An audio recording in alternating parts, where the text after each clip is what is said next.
روس نے گزشتہ چند سالوں میں شام میں 80 سرمایہ کار کمپنیاں، 19 تجارتی معاہدے اور 70 اقتصادی منصوبے لگائے ہیں، جن کی مالیت 100 ارب شامی پاؤنڈ ہے۔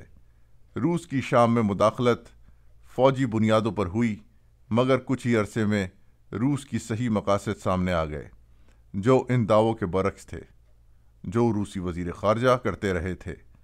2011 تک روس نے اپنی جنگی اخراجات کو پورا کرنے کے بہانے شام کے کئی اقتصادی منصوبوں پر قبضہ کر لیا ہے۔ اس طرح روس نے شام کے غذائی اجناس کے ذخیروں پر بھی قبضہ کر لیا ہے۔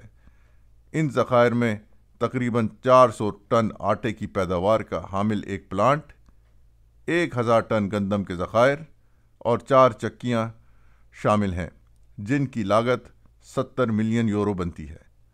شامی عوام کے کھانے کا سامان اب روس کی دسترس میں ہے۔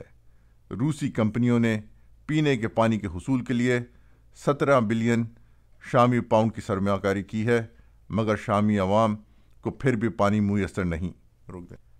روسی کمپنیوں نے ٹائر فیکٹریاں اور سیمنٹ کے کارخانوں کے نام پر بھی پیسہ بنایا ہے۔ اس کے علاوہ شام کی سیاحت کی صنعت اور گھروں کی تعمیر کا سیکٹر بھی روس کے کنٹرول میں ہے۔ 90 ملین ڈالر کی لاگت سے طرطوس میں المنار نامی ہوٹل تعمیر کیا جا رہا ہے۔ اس طرح دمشق کے جنوب میں کئی تعمیراتی منصوبے شروع کیے گئے ہیں، جن کا براہ راست فائدہ روسی کمپنیوں کو ہو رہا ہے۔